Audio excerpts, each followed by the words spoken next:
Ustedes, tal cual les anuncié recientemente, para informarles que hemos solicitado órdenes de arresto en contra de todas y cada una de las personas citadas en los documentos de Odebrecht y del Ministerio Público de Brasil, sin excepción.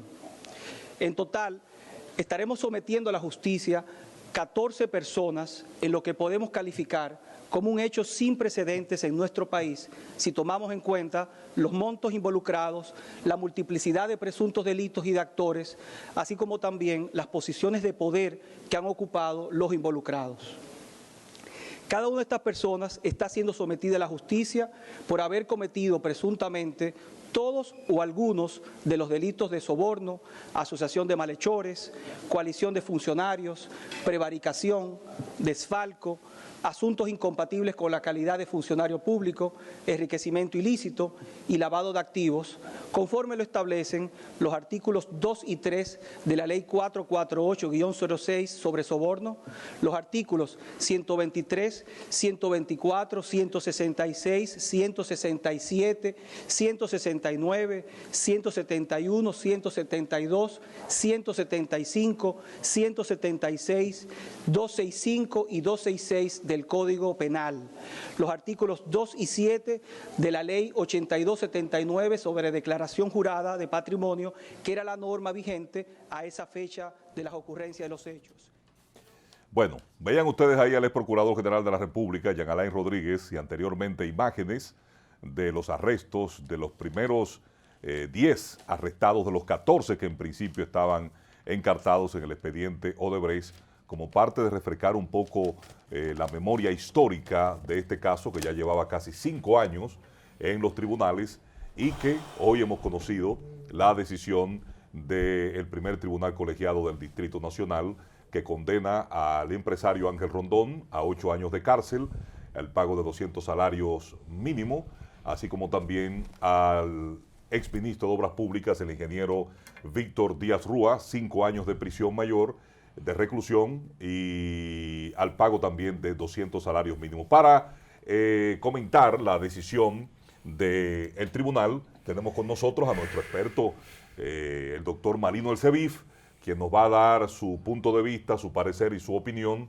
sobre esta decisión de las juezas del tribunal. Doctor, buenas noches. Gracias por acudir al llamado de la patria. No, usted me hizo venir huyendo. No, hermano, que usted tenía que estar aquí porque ¿quién mejor que usted para darnos un razonamiento, un análisis de esta sentencia del tribunal en el caso de Brecht? Mira, en principio es una derrota del Ministerio Público. Porque como bien tú señalabas allí, en el anterior, la fílmica que vimos con el procurador anterior, indudablemente habían 14 inculpados, ¿no? ¿Verdad? Y bajo ese temperamento, entonces, quedaron 2. Le retuvieron falta a 2 personas. ¿Qué significa esto? Que el Ministerio Público, cuando fue a argumentar frente a los jueces, solamente retuvieron 2 personas de las 14 que encartó. Y que fue un movimiento evidentemente publicitario del Ministerio Público, que fue a las casas de las personas, llevó a la prensa, etc. Todo un aparataje. Todo un aparataje contrario a lo que explica bien claro el artículo 95 del Código de Procedimiento Penal. Ahora, eso tiene otra lectura. La gente va a los tribunales a buscar justicia y aquellos que fueron absueltos, como expresó la juez, como se expresaron los jueces en términos generales en esta primera parte, porque la sentencia completa la van a dar el día 5 de noviembre, si mal no recuerdo. 25. 25 de noviembre. 25 de noviembre. Y es a partir de esa fecha que hay 40 días para poder apelar la decisión a quienes le fue adversa. Cuando usted va a un tribunal, no siempre usted gana. Entonces hay una segunda oportunidad en la corte. Y los abogados de las partes tendrán, los que fueron, en este caso, no beneficiados con una absolución, una oportunidad para probar cuáles fueron sus argumentos que no fueron tomados en consideración por los jueces de primer grado y que quieren ser conocidos en la Corte de Apelación. Sin embargo, hay otra enseñanza interesantísima. Yo decía al principio de esto, en el año 2017, en una publicación que tuve la venia en que publicó el periódico El Nuevo Diario, que la condena de Odebrecht por parte de la justicia brasileña y los 77 encartados, condenados, según busqué el periódico de ese día, entre 18, 17 años, 8 años, etcétera, y la devolución de, según las jueces recogieron ahora 2,000 y pico de millones, 270 millones de dólares, pero... Es real, 2,000 y pico de reales brasileños. Correcto, pero realmente lo que salió publicado en la prensa eran 375 millones de dólares. Y 92 fueron reconocidos en la República Dominicana. ¿Qué hizo el tribunal? Pues se argumentó de esa situación para poder retener falta. Y ahí va a ser la discusión en la parte de apelación.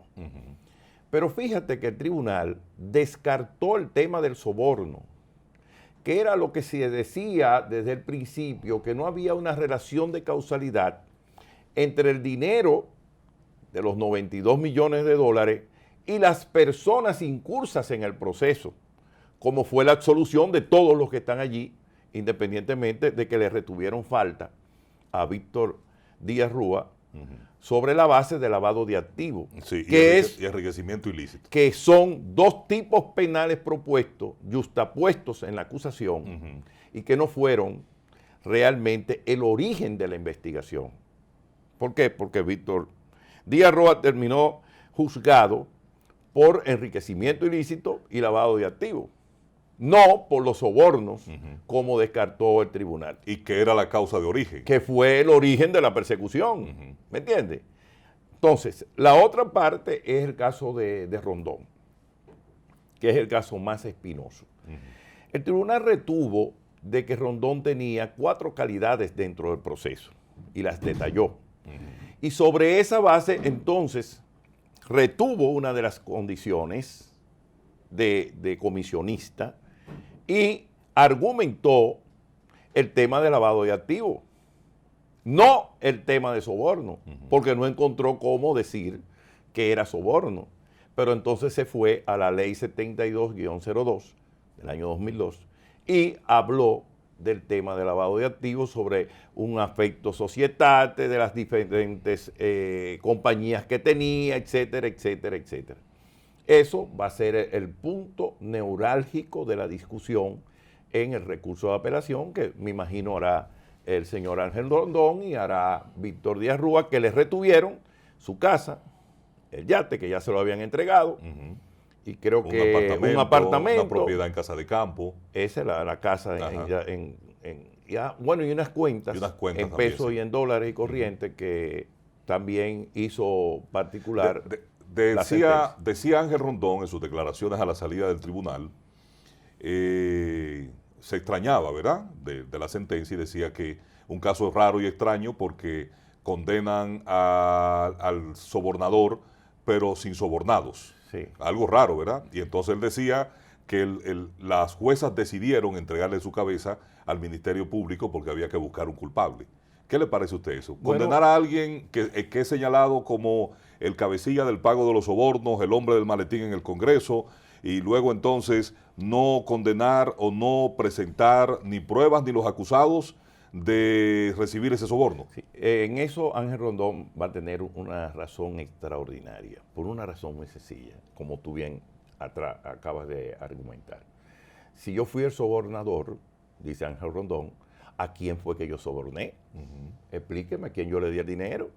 ¿Dónde está la relación de causalidad entre el dinero que yo recibí de las cuentas estructuradas y las personas que recibieron ese dinero?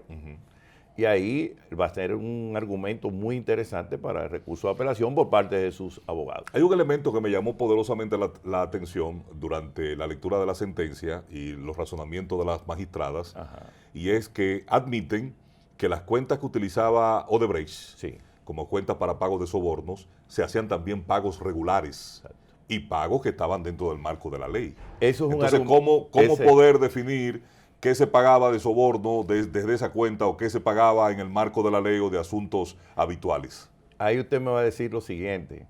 Entonces, los pagos que recibió uno eran normales y lo que recibió Ángel Rondón no eran normales. Que tenía un contrato de representación comercial con Odebrecht. Ok, entonces yo diría lo que va a decir Rondón.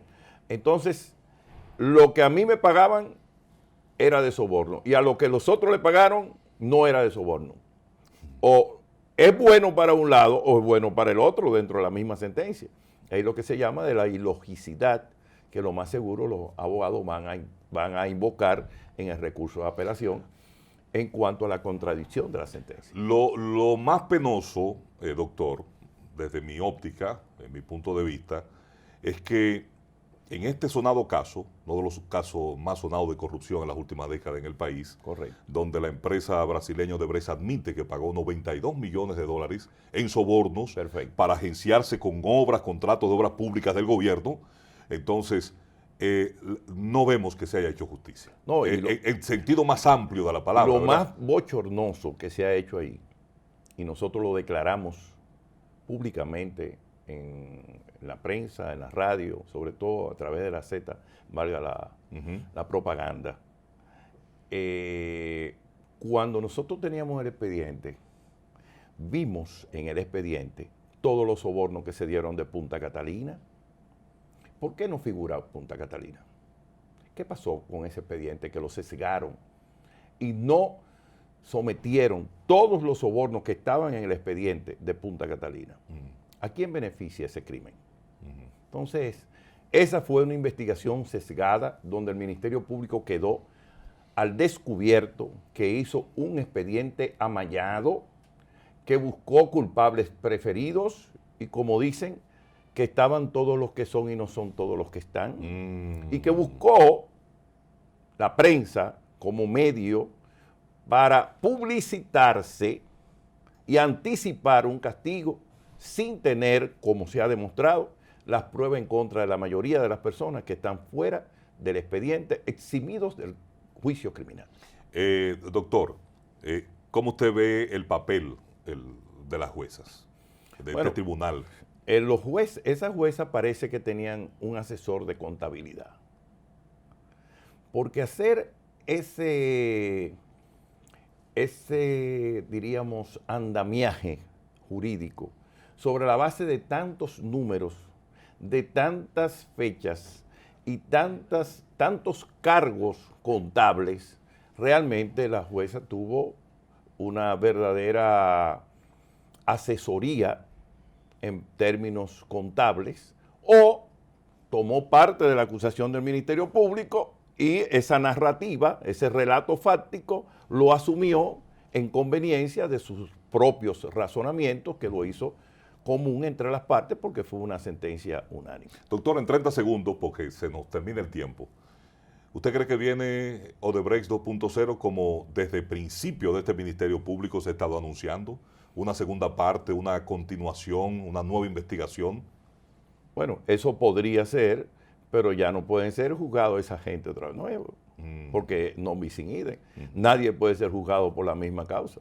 Serán nuevas personas, quizá el caso de Punta Catalina, a la gente que no está ahí, que quizás no le alcanzó en este proceso, le pregunten, porque el país está hastiado de que aquí, como el caso de Punta Catalina, se gasten 4.000 millones de dólares y no le den una explicación al país, porque hayan 2 o 3 talentosos que se creen dueños de este país y que pueden hacer lo que les dé la gana en su propio provecho. Y lo bueno que trataron de certificarlo con una comisión de notables. Por favor. Doctor, gracias. Muchas gracias. A ustedes también gracias por haber estado con nosotros en Primer Plano.